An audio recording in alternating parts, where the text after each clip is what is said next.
This is the Sports Simulation Spectator. I'm your host, Michael Green. That's a mess behind me, and that's new graphics I've been working on making. Welcome to the channel, and we are going to continue playing season ticket baseball here tonight. This is the rubber match between the 2001 Toronto Blue Jays and the the 2001 New York Yankees. In the last game, the Toronto Blue Jays finally got themselves a win after losing the previous game to the Bronx Bombers. And we are going to just, in the famous words of a friend of mine, gonna just get right into it. So we're just gonna switch right back down here. I have to apologize for my camera. For some reason, it's not green screening for me. I can't even get it to come up and work. So we're just gonna kind of roll with it. You're gonna deal with the camera because I want to play a game and I don't feel like spending time figuring out what's going on. So I'm going to hop over here. Let's play some baseball. There's a setting that I keep forgetting that I want to turn on here. That is this one. Nope. I don't know where it is. There's a setting to is it this one? What's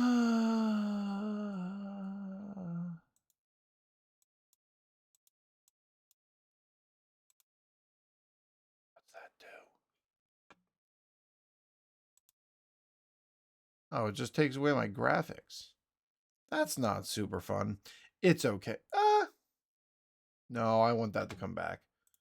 I want the graphics, and I know I don't have them shared up there, but on the stream, but I want them. So we're going to turn off mini lineup. This pitching matchup is going to be between Mike Mussina, the 33-year-old, and Chris Carpenter of the Toronto Blue Jays. So far this season, let's get into the opening lineup for the Toronto Blue Jays. Batting first and playing second base is Ryan Freel. Catching for the day is the left-handed hitter Darren Fletcher batting second. At first and batting third is Carlos Delgado. Left field, batting fourth, Shannon Stewart. Batting fifth, patrolling center is Jose Cruz.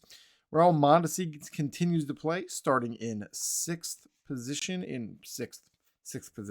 Sixth in the lineup in right field. Batting seventh and playing third is Tony Batista. Alex Gonzalez bats eighth and plays short. And your DH today is Chris Woodward. Pitching today for the New York Yankees is Mike Mussina. So far through one start because it counts today's start, I think. He is 0-1 with an 18.9 ERA. He got lit up in whatever his previous game was. Let's take a look. I'm curious. His previous game, we are looking at this one. Yes, 9 hits, 7 runs, 1 home run, 2 strikeouts, and 1 walk in 3 1/3 innings on the second. Doesn't tell me who he played against, though. That's unfortunate. That's okay. Mike Mussina is going to be facing off here against Ryan Freel. We are playing at Yankee Stadium. Let me make sure that my little chart looks good. It does. We are going to roll. Oh, you know what I have not done? And every time I need to do it,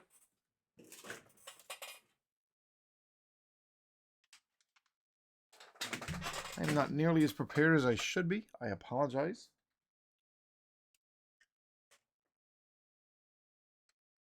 Got to get out my season ticket baseball instruction book.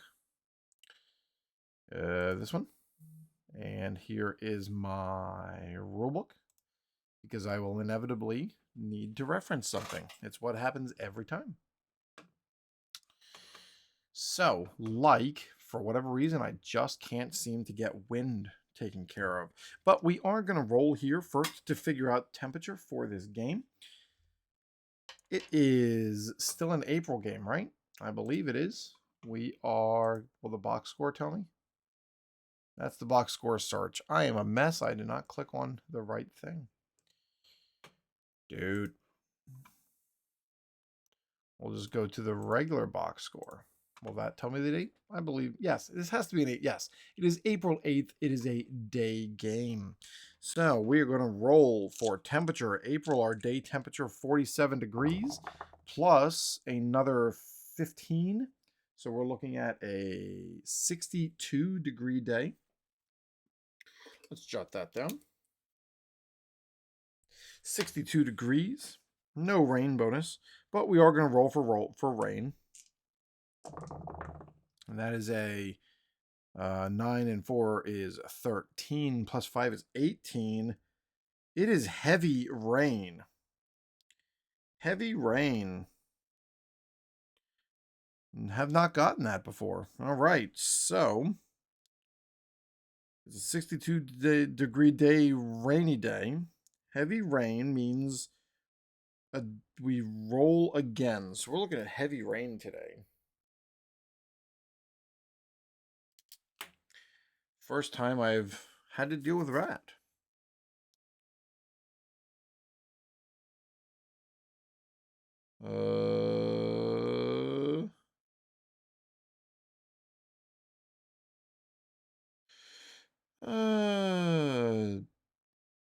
So very prepared.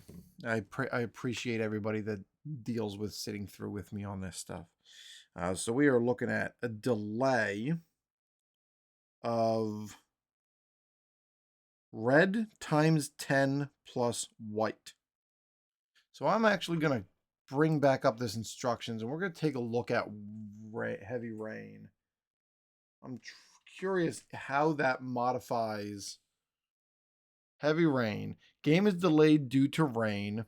Roll a 6-sided die and a 10-sided die to generate a number.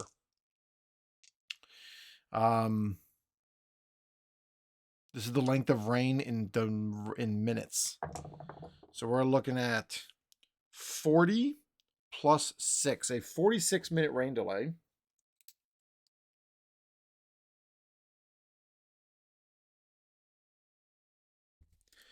Or 6-minute rain delay. Roll again. A second consecutive heavy rain result indicates that the game is rained out. Okay.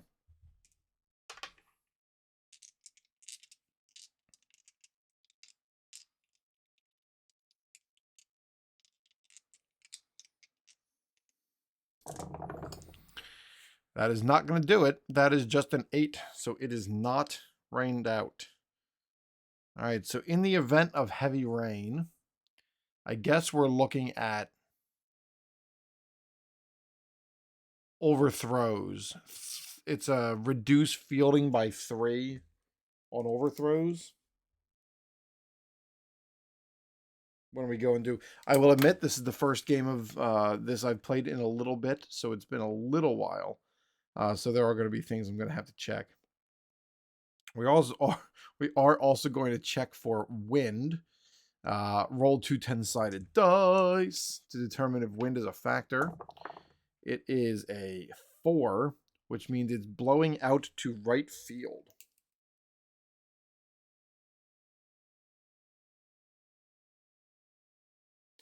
And we're looking at a +1 on deep to center and right. +1 on deep to center and right. Okay, we got our notes. Looks good. So we've got more rain, or I'm assuming you're going to roll wind for a rainy game, right? Even though a roll of 509 on any result triggers a possible change in weather. Rain delays cause fatigue. Effective rainouts. I guess I'll bet you Diamond Digital doesn't know how to track rain, so I'm not going to worry about that part.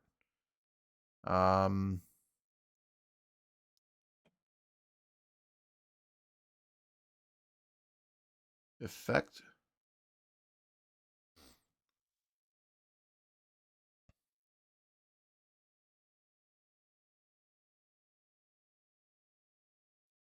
But the thing is so this is saying that effective rain delays on pitchers causes fatigue. I don't think this is going to cause fatigue because the rain delay happened before we started the game.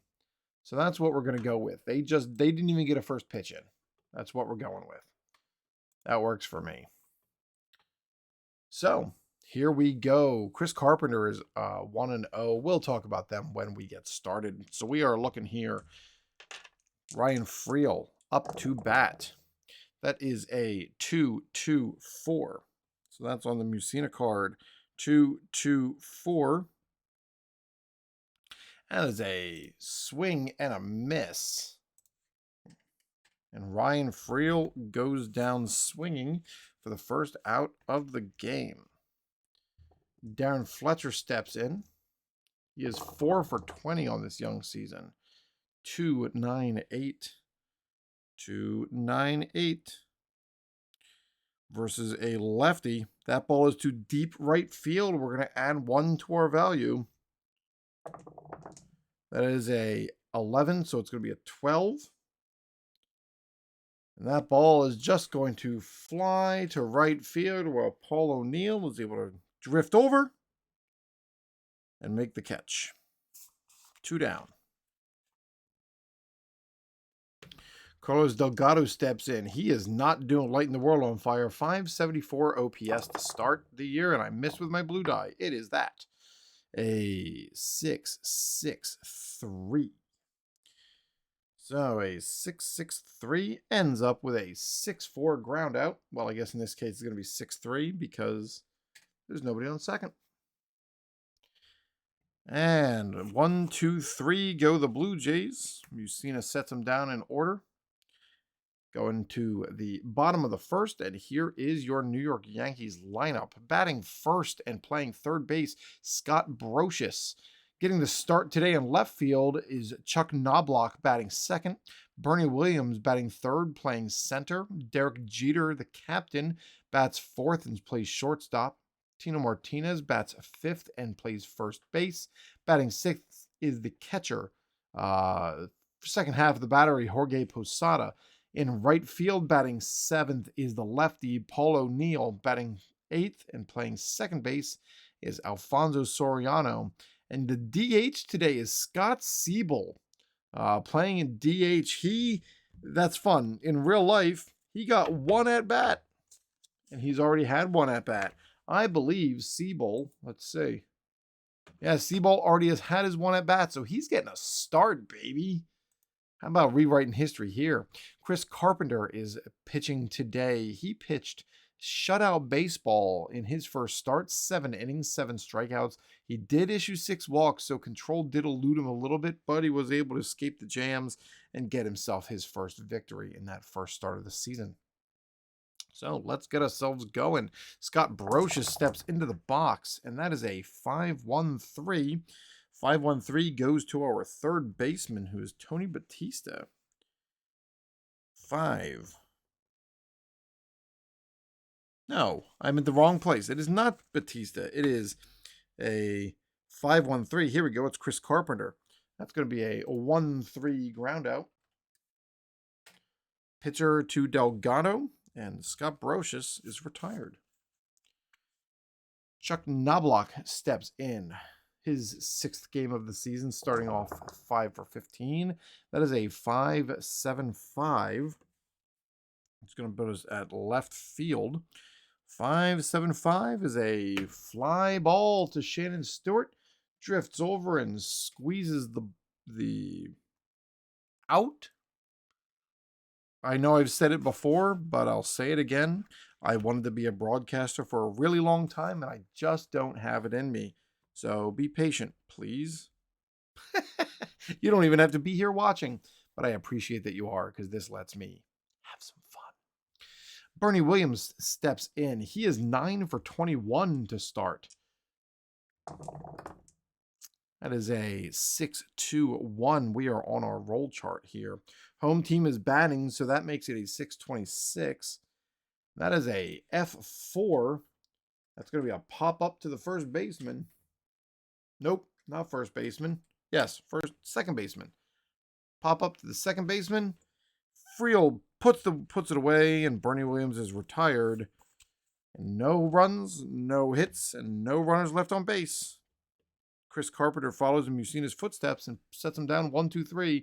Headed to the top of the second, 0-0 between Toronto and New York. Shannon Stewart is up to bat. The 27-year-old is hitting at .261 on the season. Boom. That is a 2-1-0.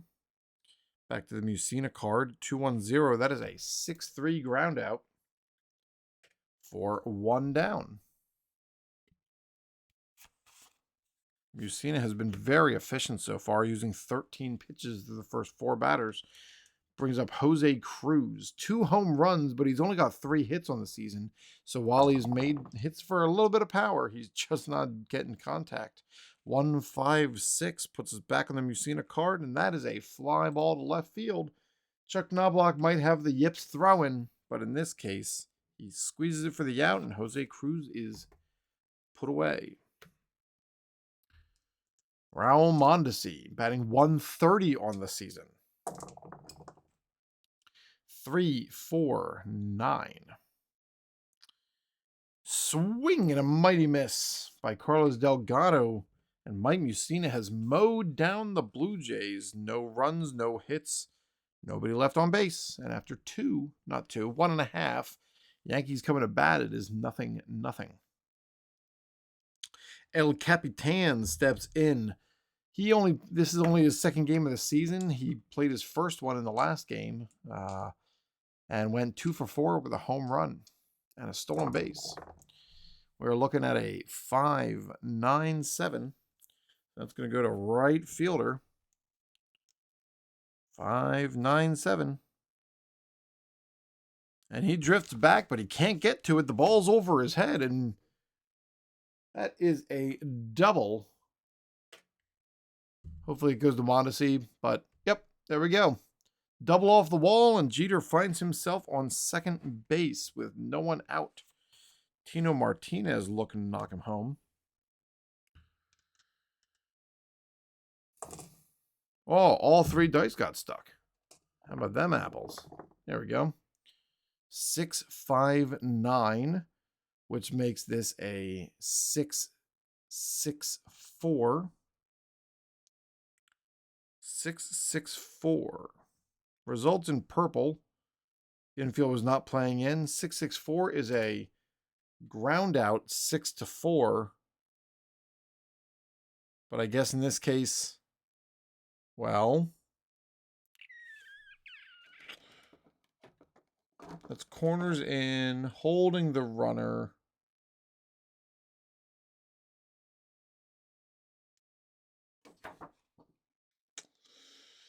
Got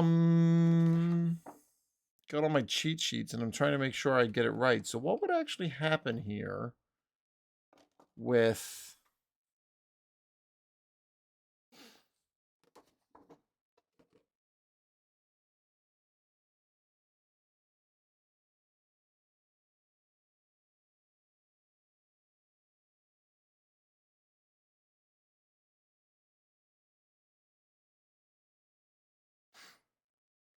We're going to go with a ground out 6-4, and whatever the game gives us. Well, no, there's no runner going from first to second. So I guess it's going to be 6-3, I guess.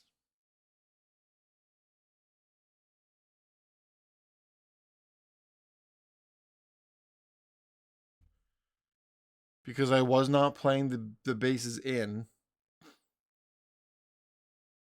We weren't holding anybody.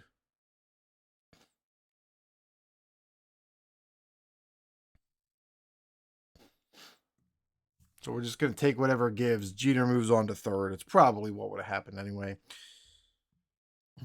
Jorge Posada up to plate with Jeter on third. That is a 1-2-6 with a swing. 1-2-6. That becomes a 3-3-6. No, a 3-2-6. And that is a swing and a miss for Chris Carpenter, and he's got a chance to get out of this. With 2 down, Paul O'Neill strides to the plate. With Derek Jeter just standing there on third, it is a 296. 296. That ball is to deep right field. 296 to deep right field. That is an 8 plus 1 is 9. Oh, we got a messy one here. So this is a single plus plus slash B question mark. I don't even know what that means. So we're looking at, what's the B question mark? That's what I don't know.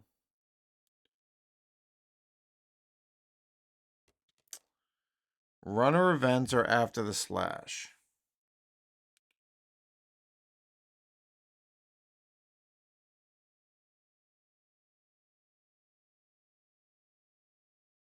I'm assuming it's batter. We're just going to go with the single plus plus because it's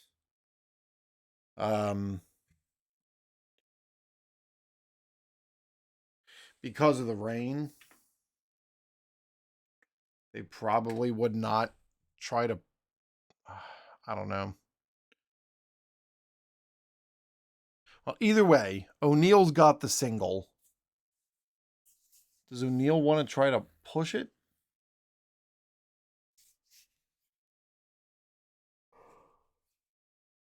No, he's not fast enough to push it.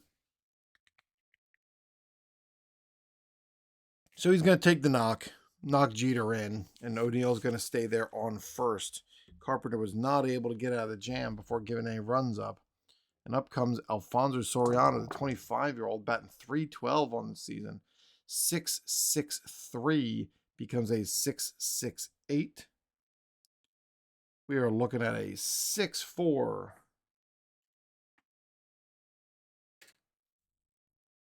And ball from Alex Gonzalez thrown over to the second baseman for the out.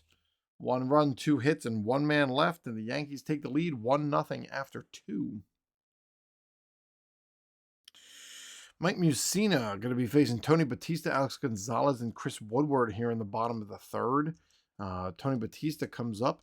He's batting .467, so he's one of the Blue Jays that's actually doing something with the ball. 506. So we're actually going to go to our fun chart, our rare plays chart. Rare plays. Rare plays. All right, we are looking at a 506 with nobody on base, which puts us on page 30. And then what I didn't realize is I actually have to re-roll again. It is a 532. What do we got? Interference.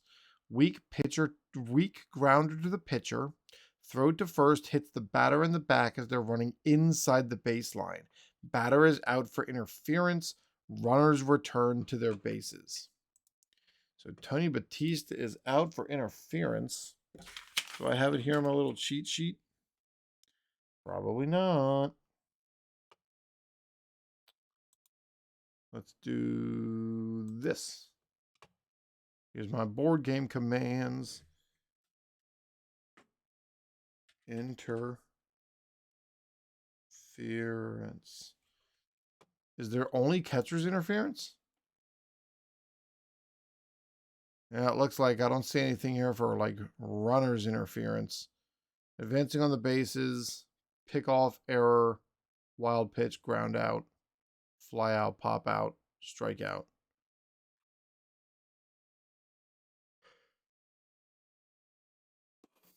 So without a runner interference option, we are just going to call this a ground out to the pitcher to the first baseman. That's what we're going to go with. And Tony Batista has technically gotten in trouble. Actually, it wouldn't even be, you know what? I'm going to undo that. And we're going to make it a ground out 2-3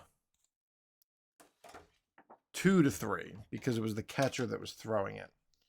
That's what we're going to do. 2-3.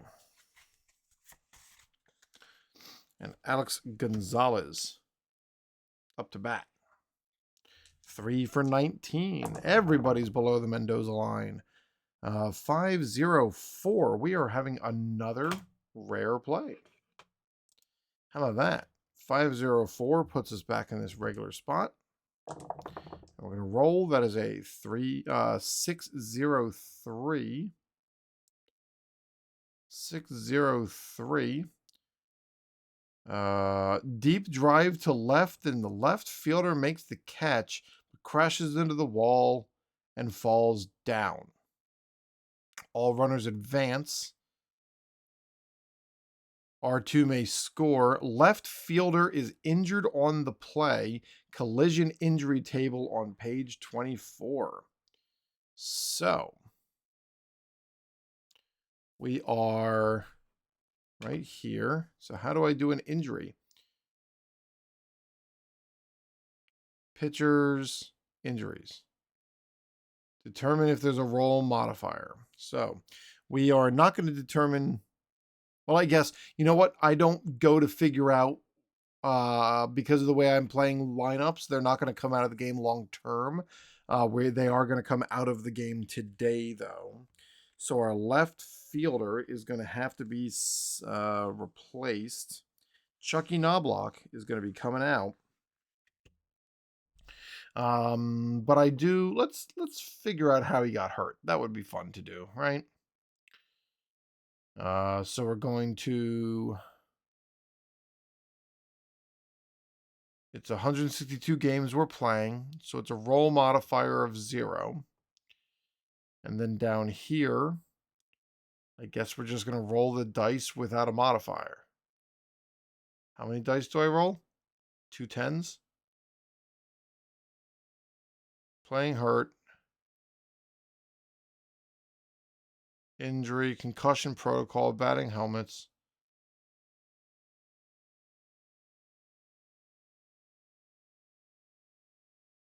Roll all 3 dice and add the modifier. It is a 10. Bruised ribs. Sorry, Chuck Knobloch. So in this case, it is a fly out to Knobloch. He makes the catch, but he is injured. So we got to go to the Yankees. Knobloch has to come out of the game. David Justice is getting a day off here, so we're probably not going to put him in for the Yankees. I can't imagine that because Knobloch got hurt that he would have put him in. So we're going to look and bring in. What does that color mean? I'm not even sure. We're going to bring in Michael Coleman. Michael Coleman is our substitute left fielder. Because David Justice still needs a day off. So sorry, Chucky. Michael Coleman is coming in to play bat second. He's going to play left field.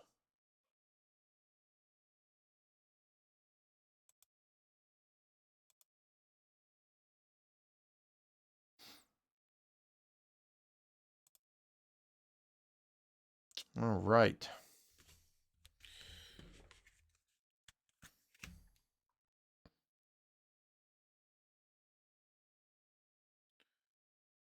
And Scott Siebel. Nope. Chris Woodward. I am still in the Blue Jays top of the 3rd.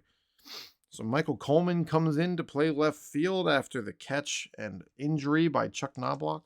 Mike Mussina pitches to Woodward. 1-0-1.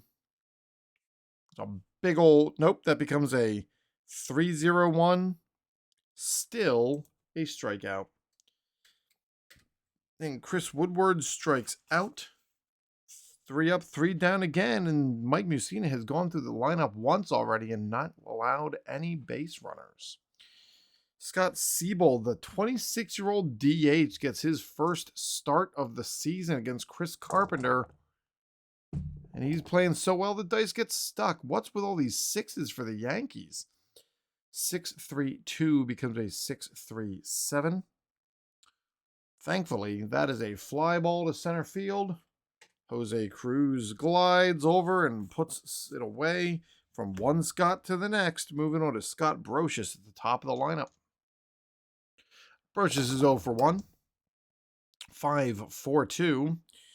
So that's going to be our second baseman, who I believe is Friel. It is 5-4-2. That is a 4-3 ground out. And there's 2 away.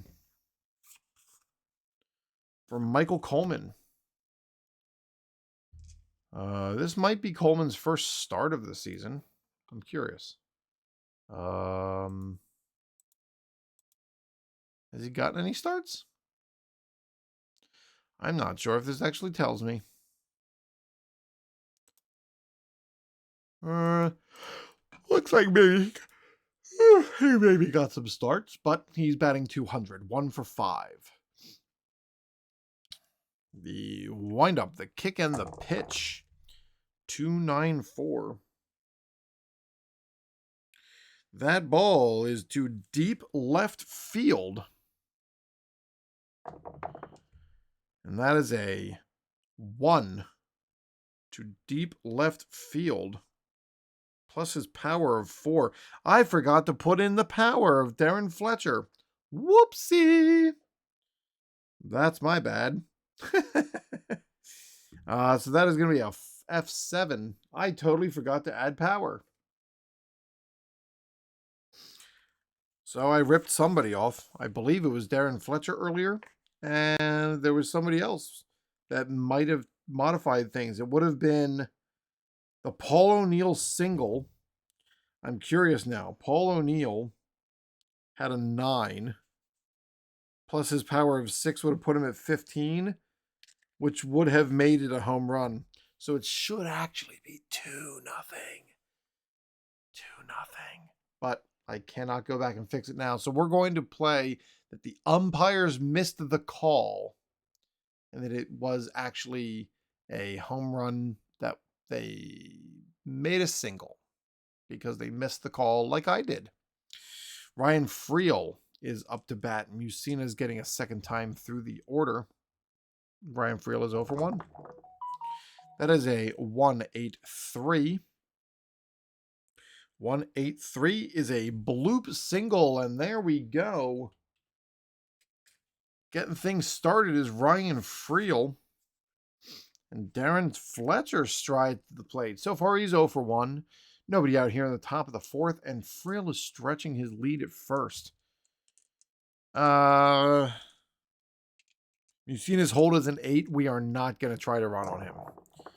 That is a 2-0-1, which means versus a lefty, that is a walk.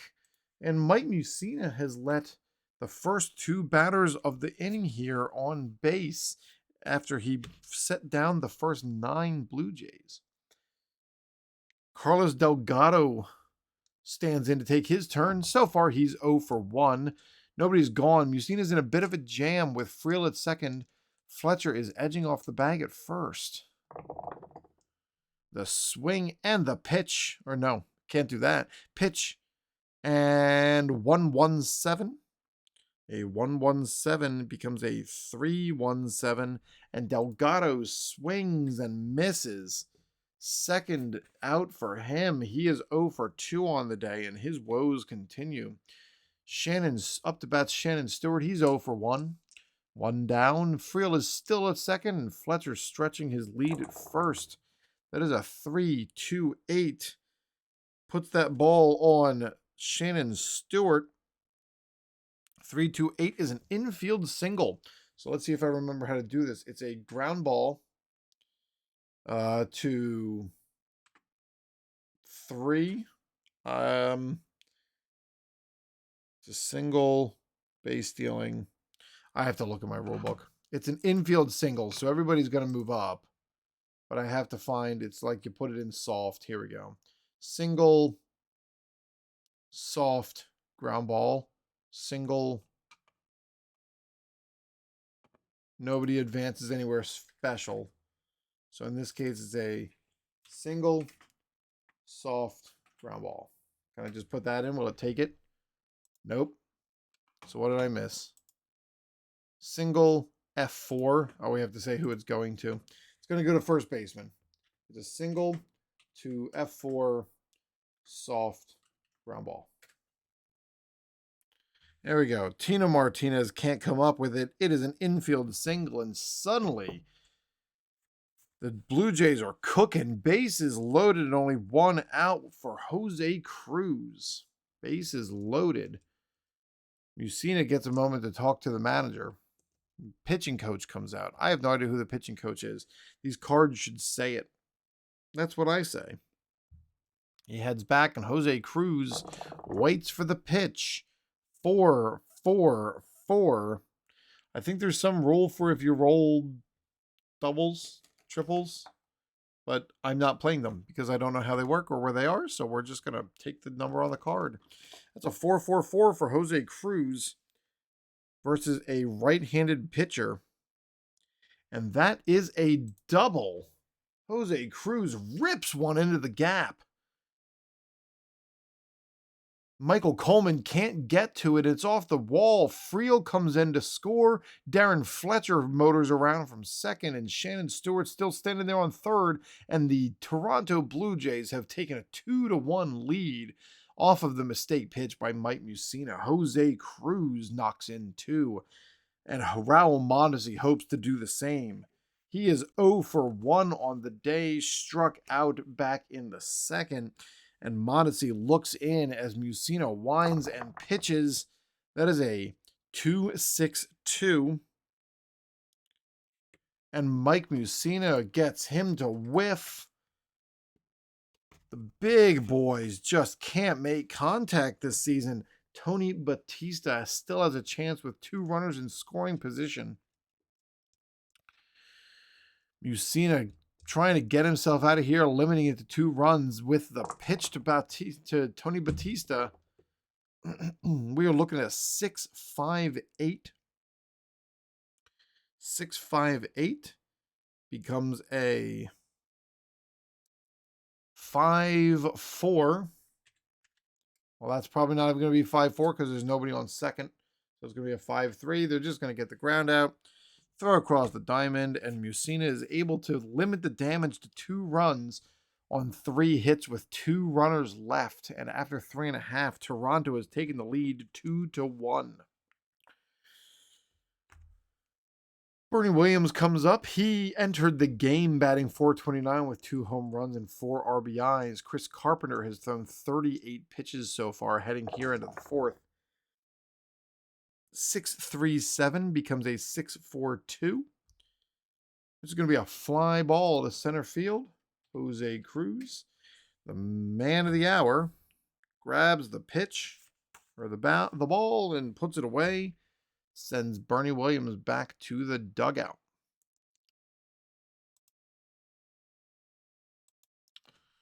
Sorry, my screen here is really cramped. I have to work on this some more. Figure out how to resize this some to make it work a little better. And even, yeah, I don't know. Well, I don't know. Derek Jeter, 27-year-old Derek Jeter comes up. He's at 1-for-1. And the pitch with a 3-5-8. That's a 6-3 ground out. Jeter is retired. Bringing up the first baseman, 33-year-old Tino Martinez, who's 0-for-1. 3-2-0. And Tino Martinez, who doesn't swing and strike out very much, whiffs on this one and finds himself sitting on the pine. Carpenter gets him to go in order, holds the lead to 2-1. Alex Gonzalez comes up. Mussina's thrown 56 pitches through 4. The pitch, 5-8-3, goes to the center fielder, Bernie Williams. 5-8-3 is going to be a fly out. Bernie drifts over, grabs the ball, and tosses it back in so they can throw it around the horn. He makes the catch. Woodward's chatting with Posada. Well, I'm going to read the text here that shows in the game. Woodward chatting with Posada behind the plate for a moment, and now he's ready. One out here in the top of the fifth. Mussina winds and delivers to the DH Woodward. That is a 5-1-6. Going back to the pitcher, 5-1-6 is a 1-3 ground out. And there are two away. Friel steps in. He's 1 for 2 after that single there in the fourth inning. Got the party started. 2-7-5. 2-7-5 versus a righty is a 5-3 ground out. Much quieter inning for Mussina. Retires him in order. That's what the doctor ordered. I think I said that already. No runs, no hits, nobody left. And after 4.5, Toronto is up 2-1. Chris Carpenter continues his dominant ways to start this year. Posada's coming up. He's 0 for 1. Nobody's down. Pitch to Posada. 2-5-6. Becomes a 5-9-6, which goes to right field. 5-9-6. That is a ball. It's going to be a double. F9. Do I put in double F9 and it goes to Mondesi? Yep, there we go. Mondesi can't get it. Chases it down. And Posada's headed towards second for a double. With Paul O'Neill striding to the plate, he's 1 for 1 with an RBI. Had that home run taken away from him, right, everybody? 38-year-old Paul O'Neill doesn't need the help. Maybe he does. He's 38. Here comes the pitch from Carpenter to Paul O'Neill. 5-0-5. Means we're back on that rare chart. How about that?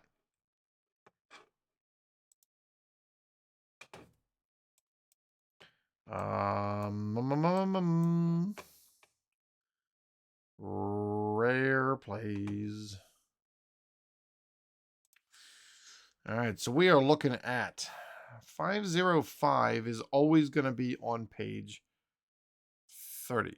505, yeah, is always on page 30. And the roll for the rare play is a 637. 637. Oh, we got more weird interference. Weak chopper in front of home plate. Batter contacts the ball after leaving the batter's box and is ruled out for interference. Runners return to their bases. So,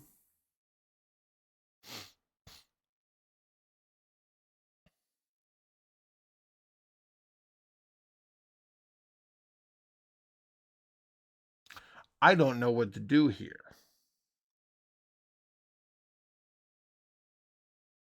I guess we're just going to say, I mean, technically out, but we can't have him advance anybody. Nobody advances. So we're going to go with it's a foul out. How's that sound? Paul O'Neill fouls out to first base.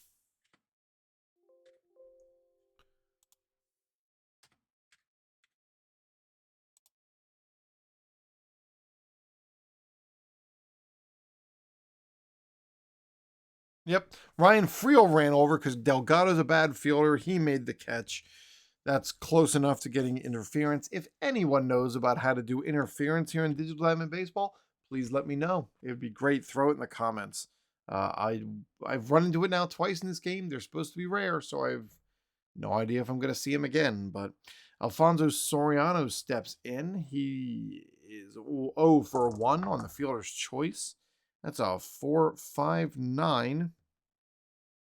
4.59 versus a righty is an F8++.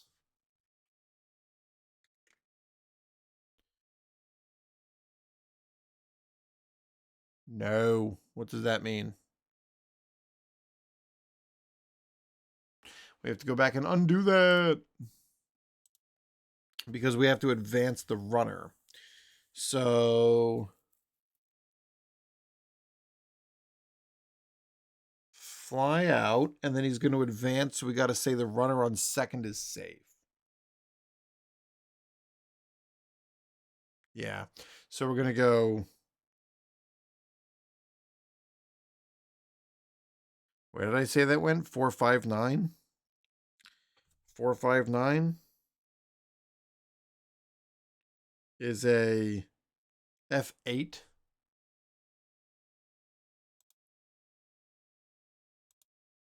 So we're going to go F8, and then runner on second advances.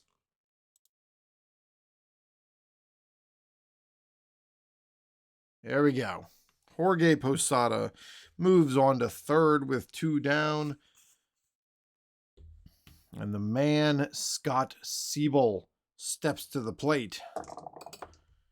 6-6-1 becomes a 6-6-6. And unfortunately, that is going to be a 6-3 ground out because there's a man on third and 2 outs, and Scott Siebel can't bring him home. We are headed to the top of the 6th with the Blue Jays clinging to a 2-1 lead. Mike Mussina continues to pitch. He's pitching pretty well. Today he's 5 innings, 2 runs, 1 hit. Or I'm sorry, 1 walk, 3 hits, and 5 Ks. That is a 2-9-1 to Darren Fletcher. 2-9-1. This ball is to deep left field. That is a 4 plus Darren Fletcher's 5, which is a 9. And that's a single for Darren Fletcher.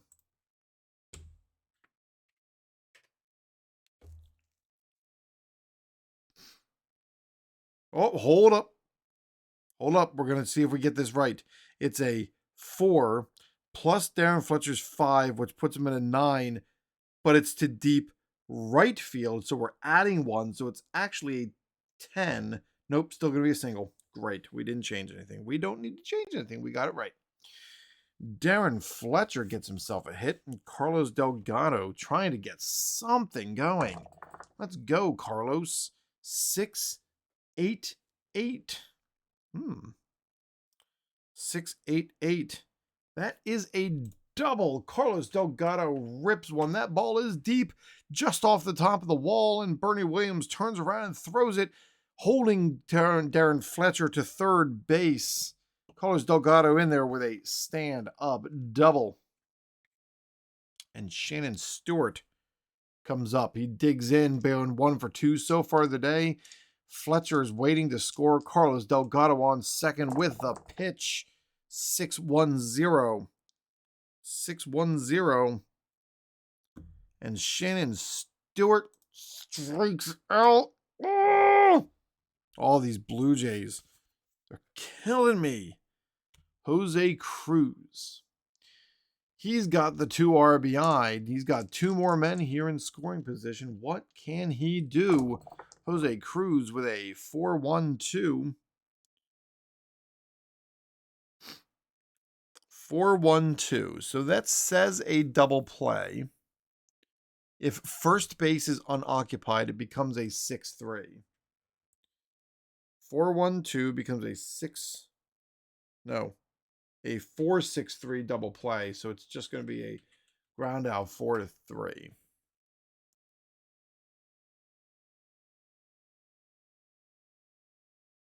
And Darren Fletcher is able to score on the ground out since that was on the right-hand side of the field. I wonder if they would have held them in. I didn't have them do that.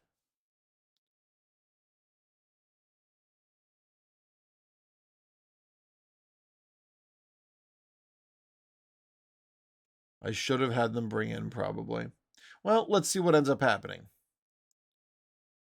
If the infield was in and they rolled a... What did he roll? He rolled a 4-1-2. That would have been a 4-6-3 double play.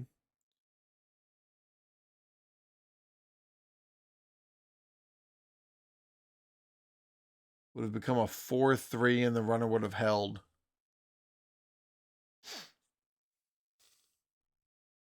Yeah, you know what? I feel better going back and saying I do need to get better about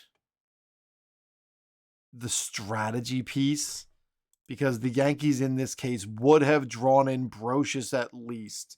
So we're going to say that this is a ground out 4-3 and that Darren Fletcher was not going on contact. Wait, but hold up. Because if that's a 4-6-3 ground out,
so there has to be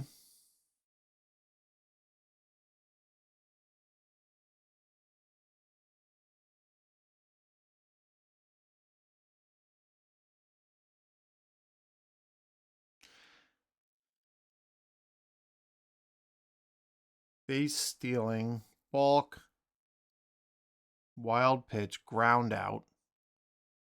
Runner on third holds. That's what it is. All right, so we're going to undo this one more time.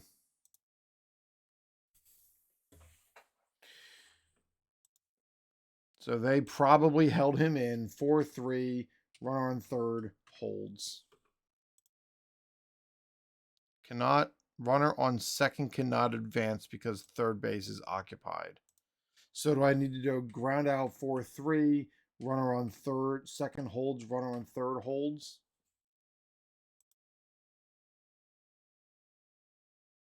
Yep, they both hold. Womp womp. All right, and Raul Mondesi comes up in his stupid over 2 with 2 strikeouts.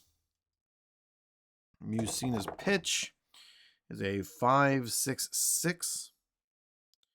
5-6-6. 5 goes to the shortstop, Mr. Derek Jeter. 5-6-6. Oh, that ball sneaks through into left field.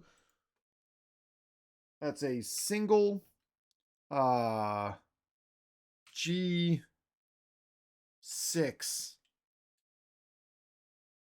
Well, no, it's going to be 7 because it's going to Michael Coleman. On that single, they can only move one ahead. Fletcher scores, Delgado moves to third, and Mondesi finally puts one across the plate. The Blue Jays have extended their lead by 1. They are up 3-1. Tony Batista comes to the plate with 2 outs, but a man on first and a man on third. And the Yankees are going to have to start thinking about getting somebody up. Let's take a look at this Yankees pen. Figure out who they might start warming. Things are going to maybe start getting out of hand. Yankees bullpen.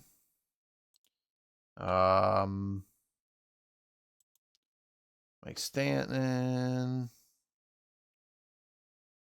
Carlos Almanzar. We're going to start warming up Todd Williams. Todd Williams. Where are you, Todd Williams? There you are, my good sir. The Yankees are going to start warming Todd Williams.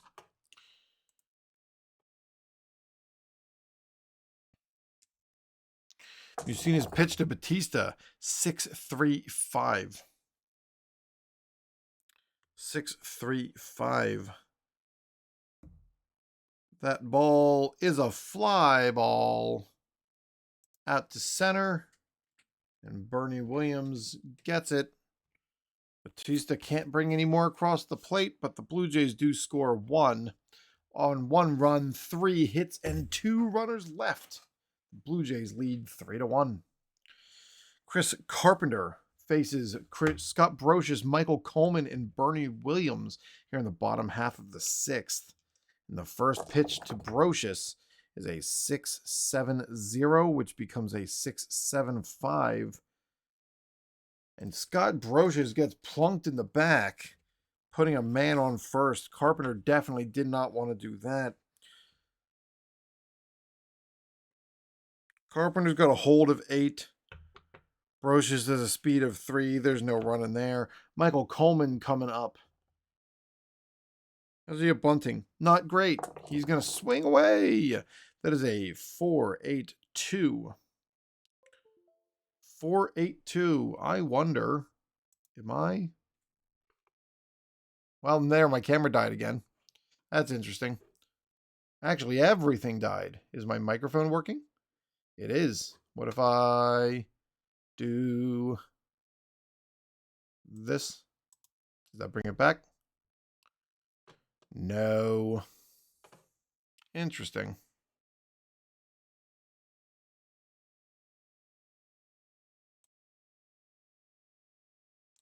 Well, you know what? I'm just going to keep talking.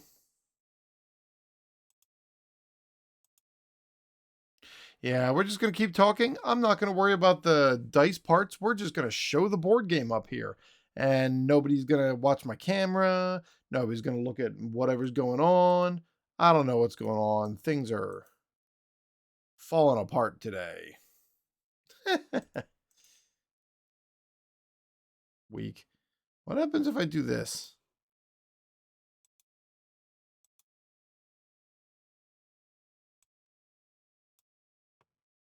Nope. Now I just lost my whole thing. So we're going to do...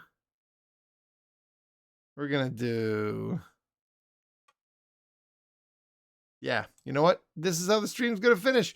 We're going to play the dice, and you're just not going to watch me play out the cards. Thank you. This is an awesome stream or recording. So good. Michael Coleman comes up to bat. That 4.82 was on Scott No, that's a new roll. 4.82 on Michael Coleman is a fly ball, but Scott Brosius is going to be able to advance. So that ball was really deep. Right? Runners on second and third will advance. R1 has the chance to try to advance. Okay, that's what it is. So we got an R1 challenge. R1. It's a question mark. May challenge the fielder's arm. So my center fielder... No, Scott Brosius is not good enough at it. It's just going to be a fly ball. And Brosius retreats back to first. With Bernie Williams coming up to the plate.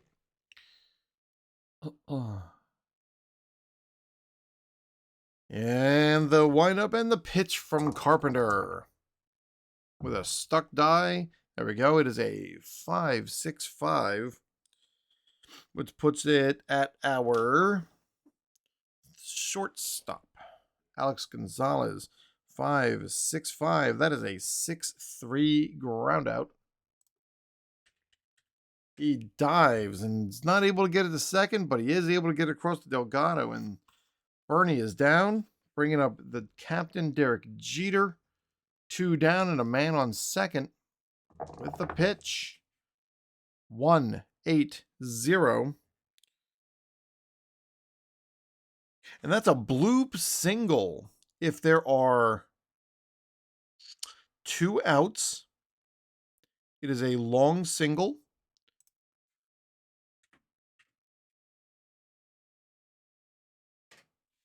And that should score Brocious. It does, and Derek Jeter knocks in Brocious, cuts the lead to 1. Derek Jeter. That's why they call him the captain. Chris Carpenter starting to... No, he's still pitching a good game. I am not even going to worry about trying to pull him. So Tino Martinez steps in. Boom. 3-4-6. 3-4-6 is an infield single. We've got a bunch of those. So we're looking at a single to... We're going to say it was Gonzalez. And the Yankees may be in business. Men on first and second with Jorge Posada up to plate. Boom. 6-0-2 becomes a 6-0-7. And Carpenter's able to get him to swing and miss for only his 3rd strikeout of the day. But Posada goes back to the bench, unable to knock those 2 across. 1 run, 2 hits, and 2 runners left for the Yankees. I don't know. Yeah, whatever. It's great. All right. So Mike Mussina is sitting at 88 pitches. They do have Todd Williams still warming. He's going to try to get through this. You know what? They're also going to get a lefty up. Yankees are also going to get a lefty up. So they got Todd Williams warming. But they're also going to get up Mike Stanton. How's Stanton's? He's good. So Mike Stanton's also going to get up depending on how this works out, because the Jays do have 2 lefties coming up. Alex Gonzalez steps in 0-for-2, top of the 7th.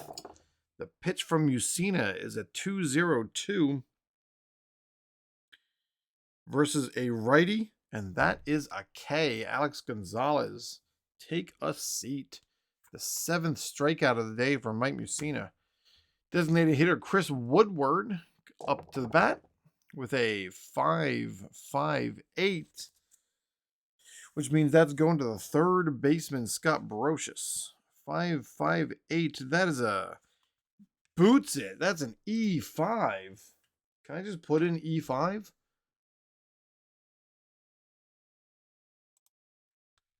E5. Yep, error on Brocious. And Chris Woodward on base for Ryan Friel.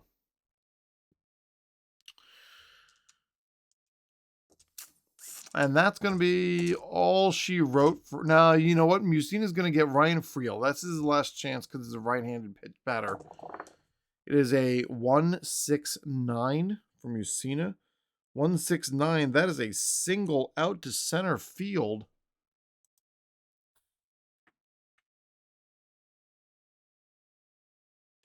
With a chance to try to advance him.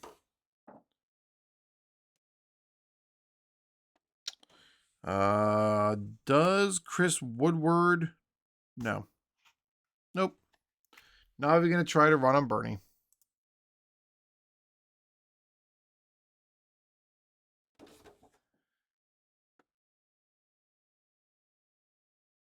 All right. First and second. 2 outs, and that is all she wrote from Mike Mussina. He is going to be responsible for the 2 runners on base, and the Yankees are going to bring in the lefty Mike Stanton to pitch to Darren Fletcher and Carlos Delgado.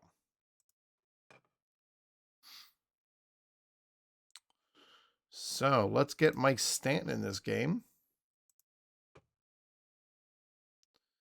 There we go.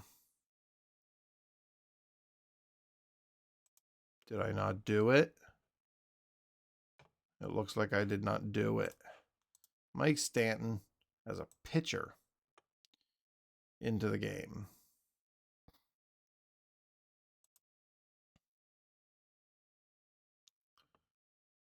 All right.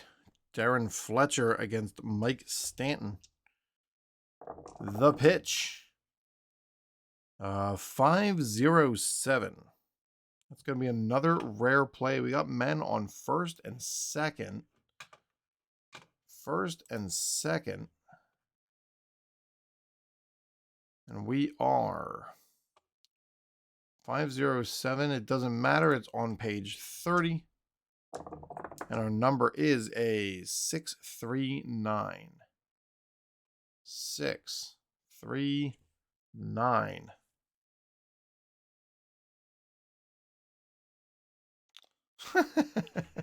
More interference. What is going on in this game?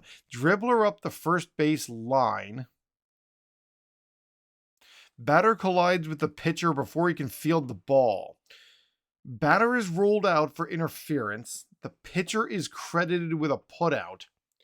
As above, 369, and the pitcher is injured. So Mike Stanton, who came in to pitch to one batter, has to come back out because he sucks. So Mike Stanton gets the out. Actually, I have to see if that's an interference.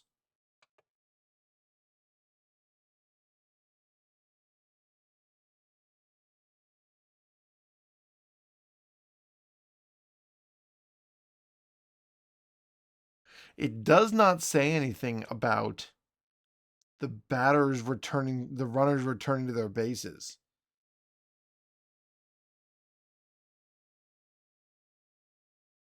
An interference like that, are they always to return? Because all the other all the other things in here that talk about interference, I'm just looking at other examples in here of interference. Would they go back?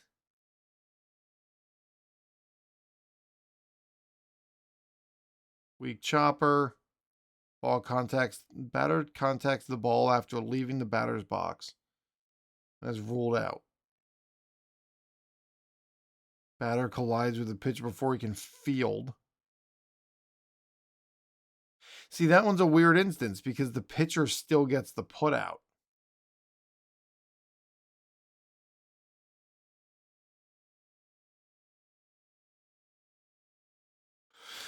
Well, I'm going with what the rule book says, which is nothing about. So we're going to make this a ground out 1-3. In this case, Mike Stanton gets the putout. I guess the Yankees are going to bring in that Todd Williams that they were looking at earlier, but this is not what they were hoping for. Again, this is another case. If I know most baseball rules, there's lots of little weirdo ones here and there. This is an instance where I don't know how that interference would have operated. My gut says I don't know. Because why would the runners get free bases out of it? I don't know. Maybe I'll write to the guy that makes season ticket baseball and we'll see what happens. Here, maybe I can find something on the internet. Do base runners advance on batter interference with fielder?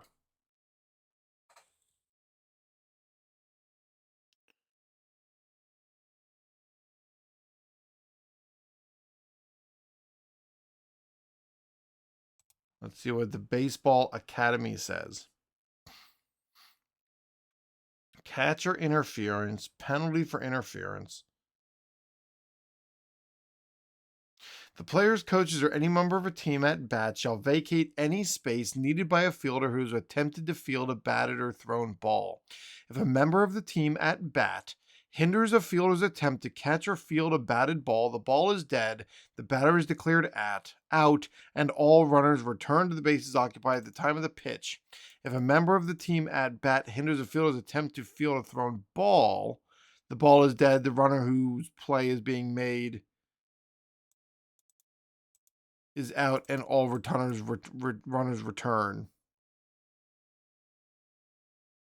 So yeah, I guess in this case, the rule book just isn't clear enough. We're going to undo this, and we're going to make that another... We're going to make it another foul out. I just don't know how to do interference in Digital Diamond Baseball. So in this case, it's a foul out to the pitcher. Can't foul out to the pitcher. So we're going to say foul out to the first baseman.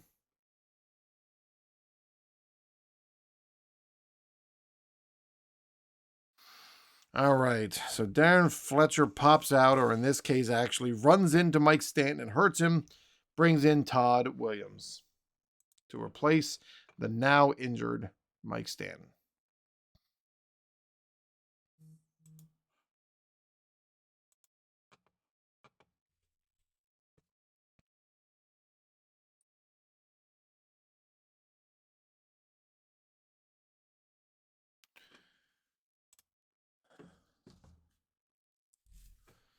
All right, Todd Williams comes in for relief. The Yankees are probably going to need another pitcher at some point here. We are looking at the 7th inning. So let's take a look at the bullpen and see who should be getting warm behind him. At this point, we're probably looking Randy Choate. There's not, Almanzar maybe, but Choate's probably our guy just because the rest of the bullpen has been pretty taxed. Maybe Todd Williams can give him 2 innings, or an inning and a third. Carlos Delgado up to the bat with men on first and second and 2 outs. Can you get some breathing room for these Blue Jays? That's a 6-9-0. That's a big one. 6-9-0. And that is a double. Right away, Carlos Delgado with a swing. That ball is hammered to right field, and O'Neill's got no shot. He's got to play it off the wall. That's going to be a double. Scoring from second is Chris Woodward, and Ryan Friel advances to third and puts on the brakes. Carlos Delgado with doubles and back-to-back at-bats, and suddenly the Blue Jays are up 4-2. Todd Williams cannot save Mike Stanton, and all he can do is sit in the dugout and shake his head. Shannon Stewart, who struck out with men on base last time, has Ryan Friel 90 feet away, and Todd Williams pitches to Shannon Stewart. It is a 4-4-4. We've seen that earlier today.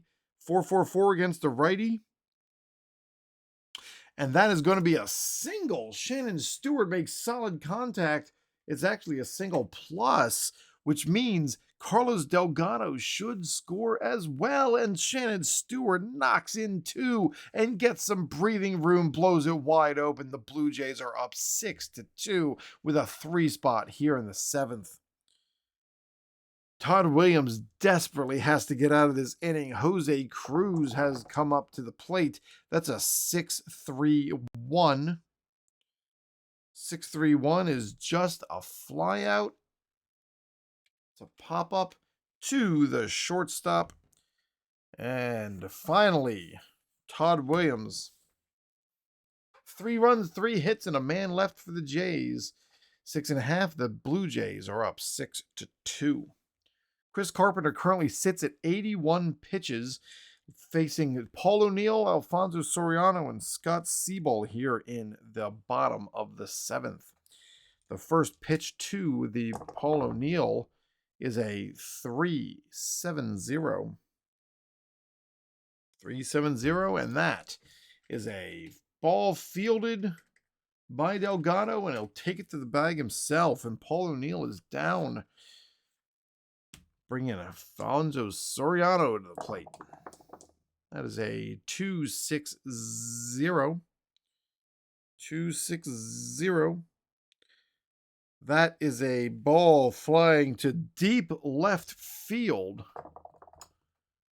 Deep left field. That is a 10 plus Soriano's power. That's a 16. And that ball is high and far, and that ball is gone. Deep left field goes Alfonso Soriano, and Shannon Stewart just can turn around and watch, and the Yankees claw one back from Chris Carpenter and the Blue Jays, and now find themselves down 6-3.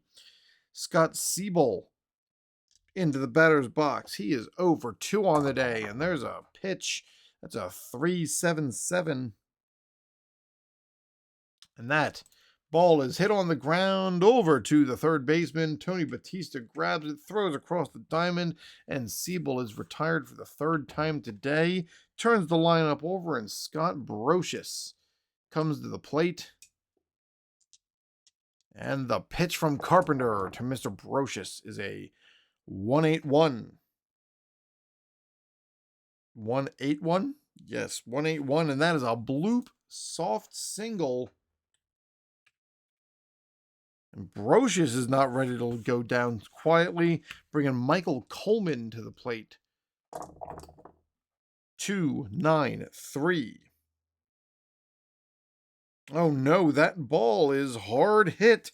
That ball is to deep left field. Michael Coleman gives this one a ride. That is a 7 plus his power of 4. That is an 11. But that ball is just a long fly ball to left, and Shannon Stewart wipes his brow in relief as the Yankees go down. 1 run, 2 hits, and 1 man left. The Blue Jays hold a 3-run lead, 6-3. Here in the top of the 8th, Todd Williams still finds himself in the game. Raul Mondesi, Tony Batista, and Alex Gonzalez will be batting. And Mondesi with the first bat, 266. 266 versus a righty. That is a ground out 6-3, and Mondesi is down. He's 1 for 4 on the day. Tony Batista steps up. He's 0 for 3 with 1 down, and the pitch 1-6-7.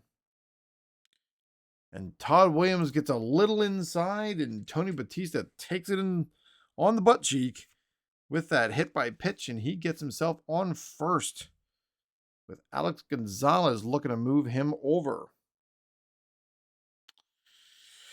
Let's see. We're just going to let Alex hit. That's what we're going to do. He's just going to hit. We're looking at a 4-5-7. 4-5-7.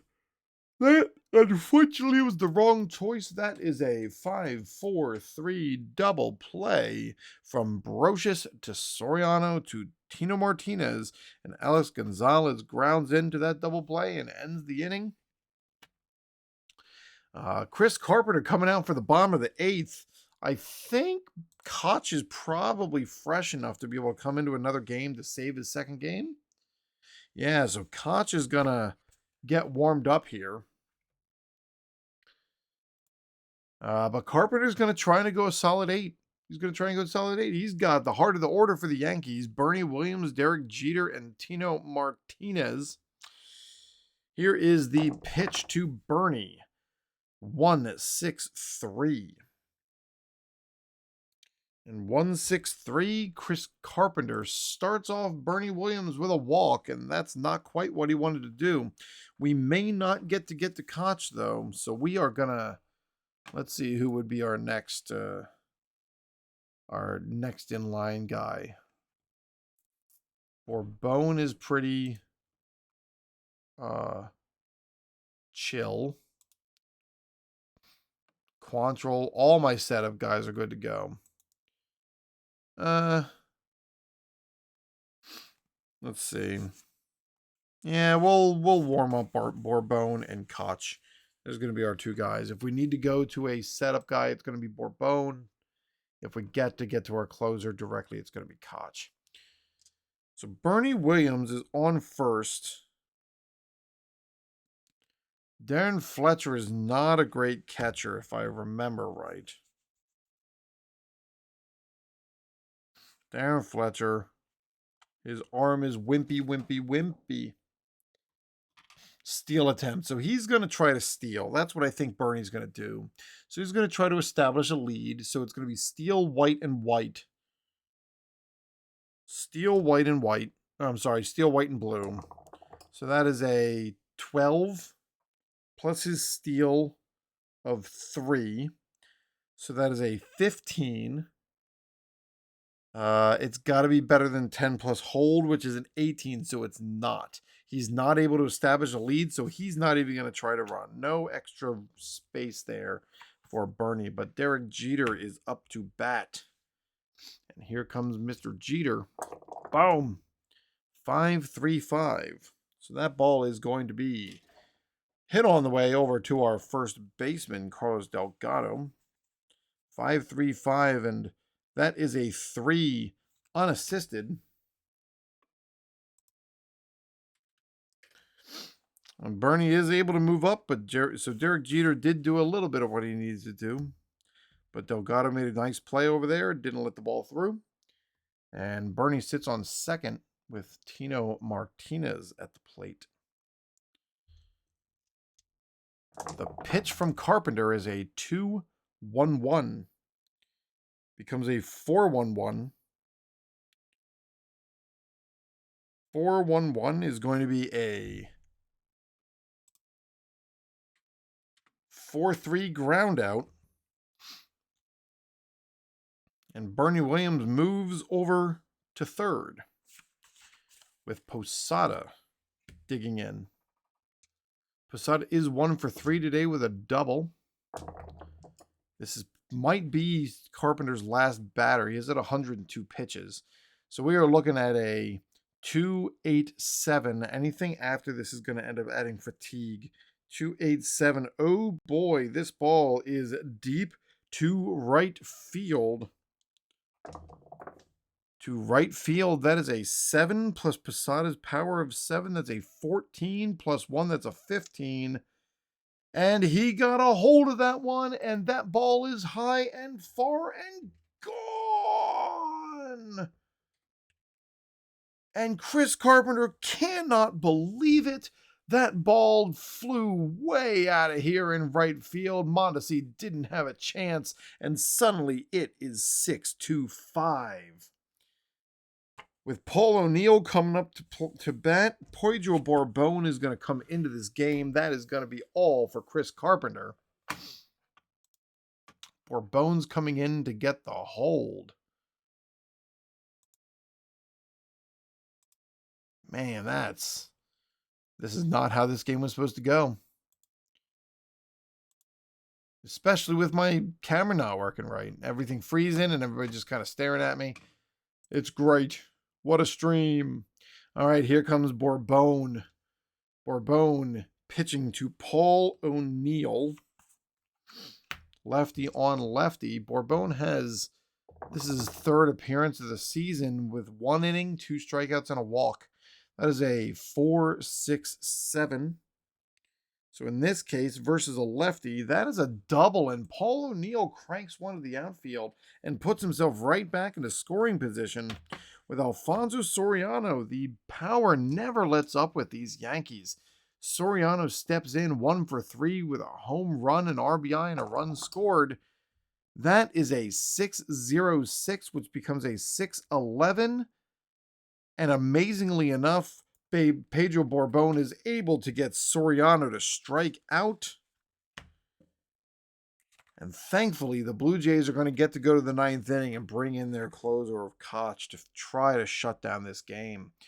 Todd Williams, he is done for the day.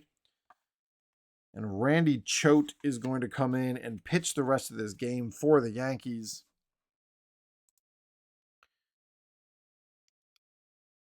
Randy Choate coming in to pitch.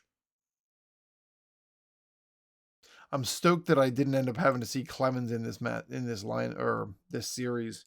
Mussina's bad enough, but Roger Clemens would have been less than fun. Randy Choate. I wonder why that camera died. That's weird to me that camera died because I kicked my USB. I wonder if I was just charging. I don't know.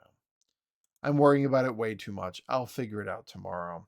So here comes Randy Choate. He's going to be facing Chris Woodward to start the inning. The pitch from Choate is a 5-6-0. Becomes a hit to the shortstop, Derek Jeter. 5-6-0 ground out. G6-3.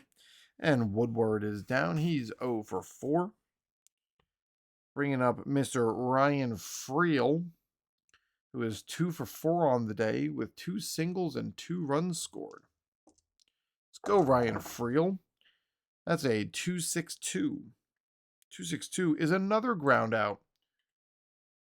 2-6-2 in this case is going to be a 4-3 ground out. He's 2 for 5. And up comes the catcher, Darren Fletcher, 1 for 3 with a walk and 2 runs scored. The pitch from Choate, 5-0-4. Got ourselves another stinking rare play. They don't seem super rare today. I think a 5-0-4 with nobody on base is a 5-30. Page 30, excuse me, that is a 1-6-6. That should be different. 1-6-6. Batter is hit by the pitch. If there has already been a hit by a pitch in this game by either team, this triggers a brawl. Both the pitcher and the batter are ejected. Okay, so this is a hit by pitch. I wonder if there's a way to put in, I know that in the commands, there's a way to put in,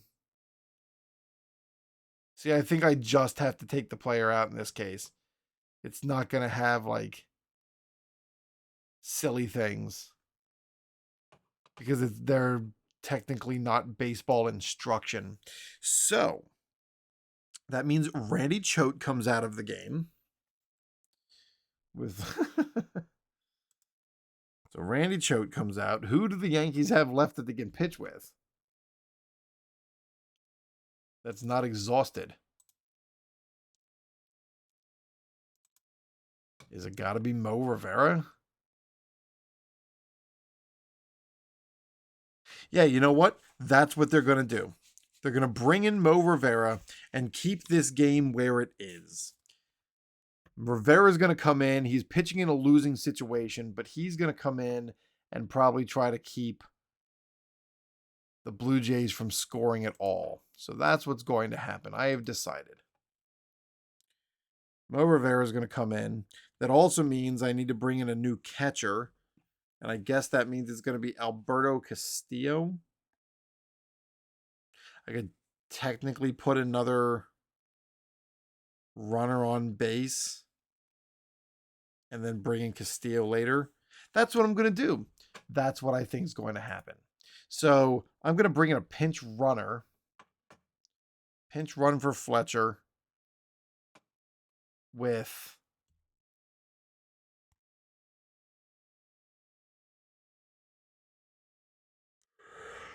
it's going to be Brian Simmons. Brian Simmons is going to come in as my pinch runner on first base.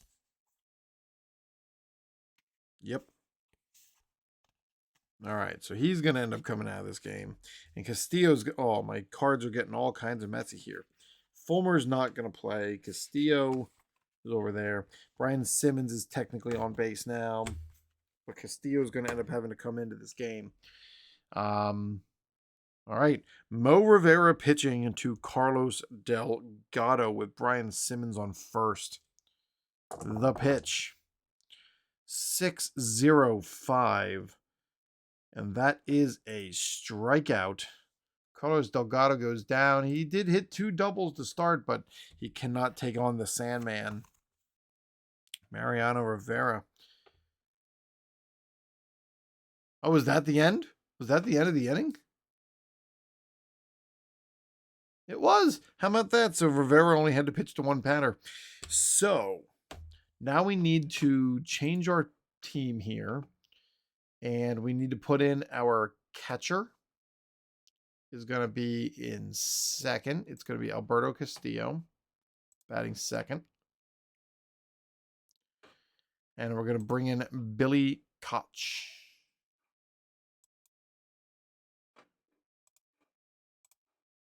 as our closer.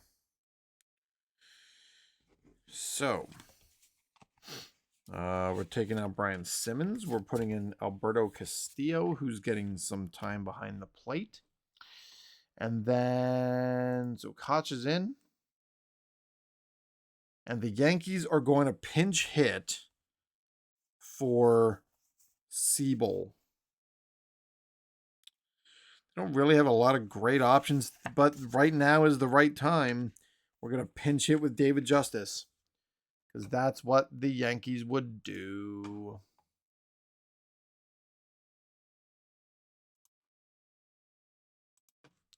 All right, David Justice steps in. He's getting the pinch hit opportunity versus Billy Koch. In real life, Koch had 36 saves this year. Let's go Blue Jays. That is a 2-1-5. Becomes a 4-1-5. And David Justice is able to work a walk to start this bottom of the 9th inning. Don't like it. Scott Brocious comes to the plate. Would they run for Justice? Justice is a speed of 1.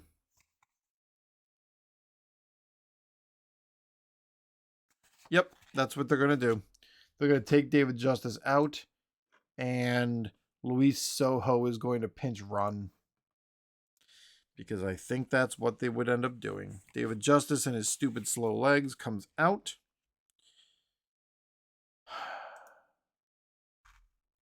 As much as I don't like it. All right, Billy. You got to pull it together here, bud. Pitching to Brocious. Here's the pitch. 2-6-5. Versus a righty.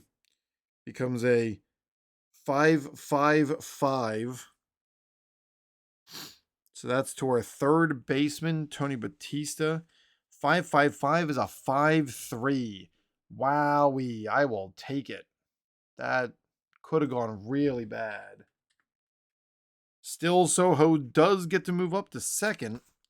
And Michael Coleman comes up to bat. Koch to Coleman, the pitch. 4-8-3.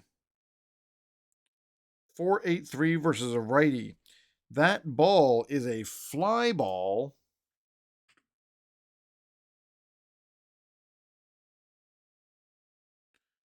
To center field. And it's a sac fly. Luis Sojo advances to third. And with 2 down, Bernie Williams steps to the plate with Sojo on third. And Koch on the mound. All right. Let's go, Billy. Bernie Williams is 0 for 3 today with a walk and a run scored. He's got a pop out, a fly out, and a ground out. Here we go. The pitch to Koch, or from Koch. 4-6-9. 4-6-9 versus a righty. That ball is on the ground, hit over towards Friel. He gloves it, turns and throws to Delgado, and the Toronto Blue Jays are able to hold on to this win today. The final score, Toronto 6 and the New York Yankees 5. Whoo! Whoo! So let's save that. Let's pop back over here to this guy. There's me big, and I don't know why that's me big. Let's go with this one. And there's our window capture, and we can talk here for a moment about what's going on inside this world. So let's take a look at our box score, because I like to talk about it. They're thanking Shannon Stewart for his contributions today, but I like our newspaper box score the best. So after this game, the winning pitcher, let's go back up here. The Toronto Blue Jays, 6 runs, 9 hits, and 0 errors. The New York Yankees, 5 runs, 9 hits, and 1 error. That Scott Brosius one did prove to be a little costly.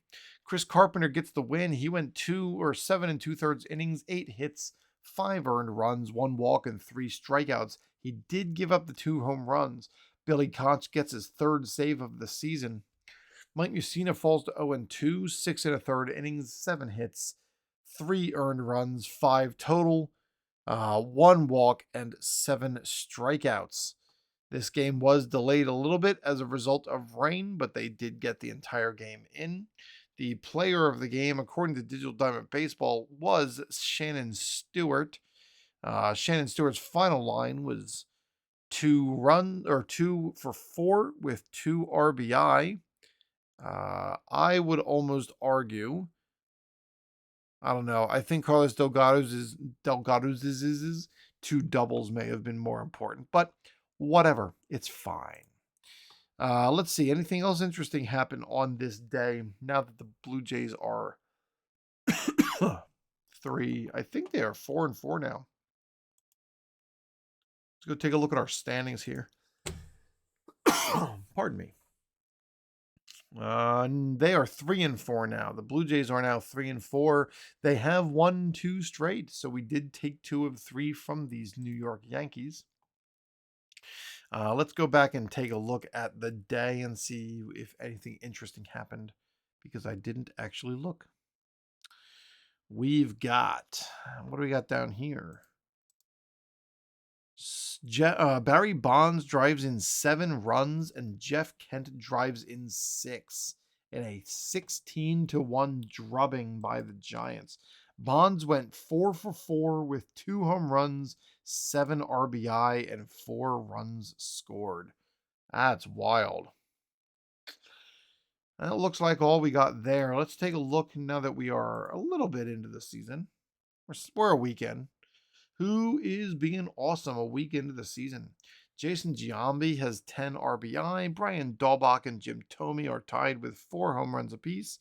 And Benji Gill is batting .591. Give him the Silver Slugger now.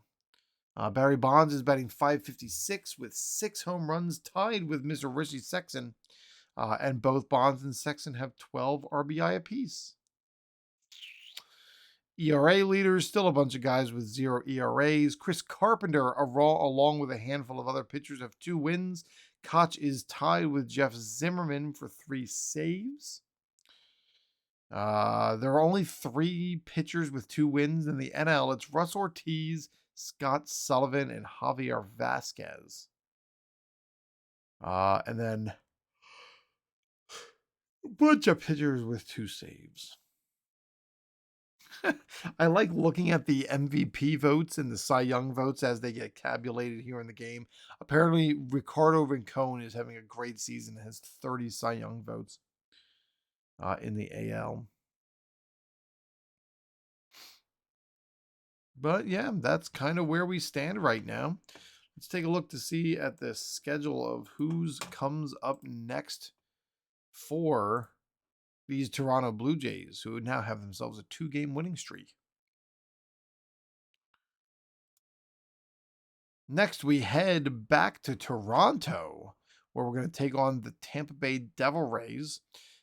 If this sticks, it's going to be Paul Wilson versus Chris Mahalik at your next game for Toronto. So, let's see. Yep, that's going to be our next game whenever that happens. I apologize for all the technical difficulties I've had this week. this game. It's been strange, but if you've made it this far, I appreciate you dealing with it. Any mistakes that you see or comments you want to make, please let me know, and I'll make adjustments as I move forward. This has been the Sports Simulation Spectator. Like, subscribe, click the bell, all those fun things. Come back, check out this 2001 Toronto Blue Jays replay, along with what is my current favorite set of games, the History Maker golf tournaments I've been playing. And I'm going to be getting some fast drive football back to the table to continue that XFL season. Thanks, and I hope to hear from you soon. Talk to you later. See ya.